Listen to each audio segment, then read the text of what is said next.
I actually think of Second Corinthians, chapter 29, verse 9, I believe.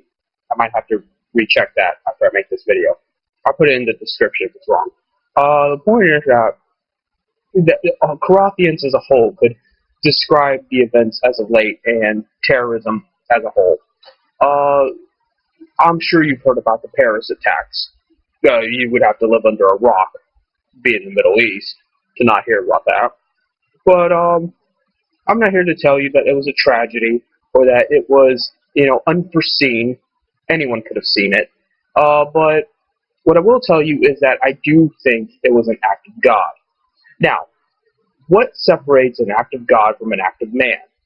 Well, look at the miracles. That is how you challenge what God does versus what a man does, is the miraculousness of the event. It doesn't have to be a good event, it just has to be a miraculous event. Now, when a man commits murder, yeah, he kills somebody. He could kill a few people. But over 100 people died in that circumstance. And at that, over 300 more people were injured. That's a lot of people. There might be even more deaths if those injuries go afoul. So, you could estimate roughly almost 200 people died had it been just a little bit more precise. That's a pretty swift murder. And all of that at some random concert, because a guy strapped a bomb to himself. I find that difficult to believe unless it was, of divine nature versus man-made nature. Because if you ever strapped a bomb to yourself, it's not exactly the most detrimental. I mean, yeah, it's gory, yeah, it's dangerous, but it would more so cause fear and injury over murder, because explosives are not practical measures to kill people. Pretty much there is actually no practical method to kill people. You can injure people, you can fuck them up without much effort, but killing people is something not that easy to do. You gotta really dig in there and work at it to kill somebody, because the will to live is strong in all of us. It is the nature of everything. We all want to live. Even if we consciously don't really care that much, subconsciously, down to our genetics, we want to live. We want to survive. We want to prosper and grow and at least experience and observe. So, killing people is hard. It's hard work. Harder work than some random guy strapping a bomb to himself is going to be able to do. Now, the argument people are going to bring up to me isn't even about this miraculous event. It's the fact that, number one, I'm using the word miracle because miracle automatically carries these positive connotations, and they think God only exists within the paradigms of a Disney movie and can only do things that everybody enjoys and likes, which would contradict the very definition of God, because yes, God invokes wrath upon people. That's why I'm quoting Corinthians, because Corinthians says, in fact, let me just get it out, because I don't want to misconstrue what I'm trying to get at here. Corinthians says, "For lo, our fathers have fallen by the sword, and our sons and our daughters and our wives are in captivity for this." Why do I feel the need to emphasize this verse particularly?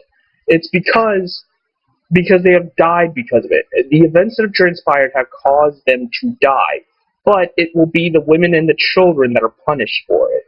And by that I mean not only, who's to blame, someone's always of course to blame, but also it will be them within society that suffers for it. More draconian measures, more anti-terrorist laws, more anti-terrorist policies, things like that. Even the people that aren't dead or injured are going to suffer because of the fear and paranoia generated thereof.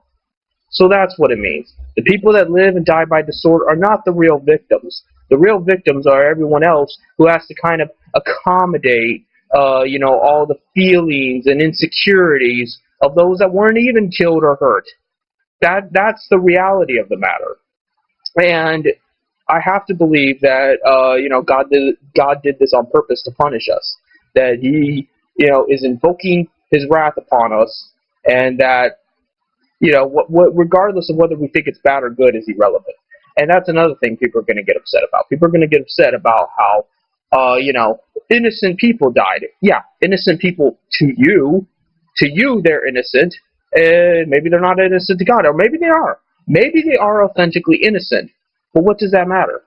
What does innocence have to do with anything? Does that have to do with changing anything? Does that have to do with, how you go about making things right when they were once wrong? No.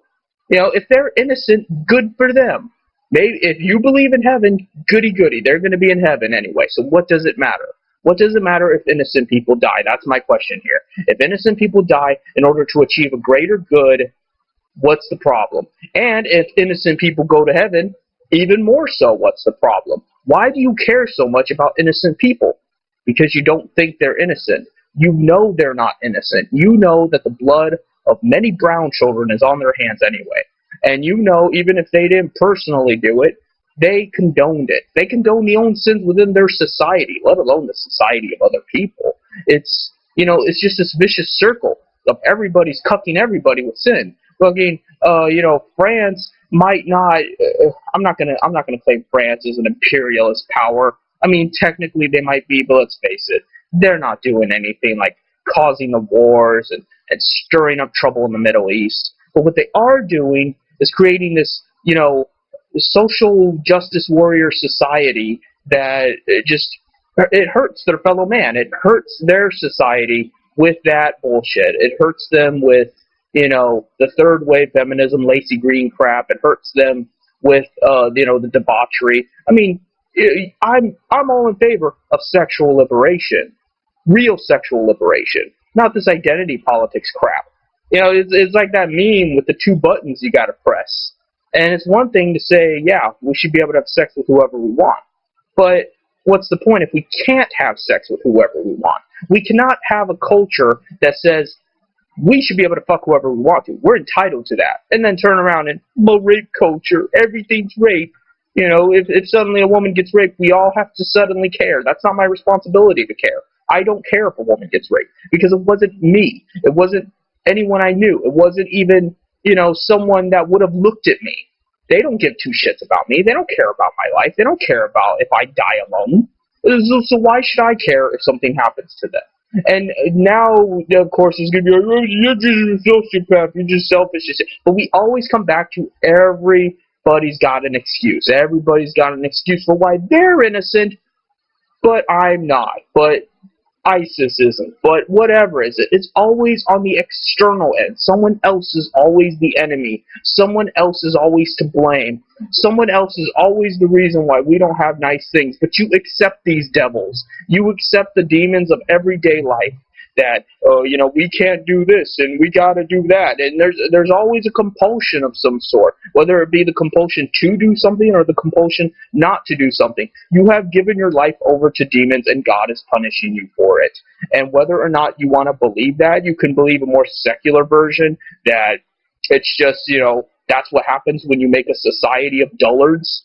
And I would be in full agreement with you there. That could very well be. But if you are religious, if you do believe in some kind of higher power, then this would be a good explanation for it.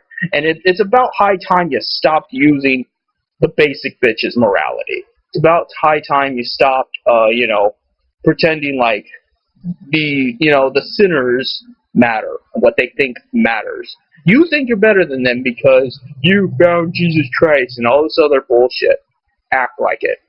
Act like it not by trying to incorporate them into your gay little club, especially when there's a tragedy, but act like it by showing how little it affects you, because you are separate from them. You are no longer a part of their paradigm. You never were, really, but God knows we're all isolated and alienated from each other. But it's high time you acted like you are your own, being, your own separate entity from all of that.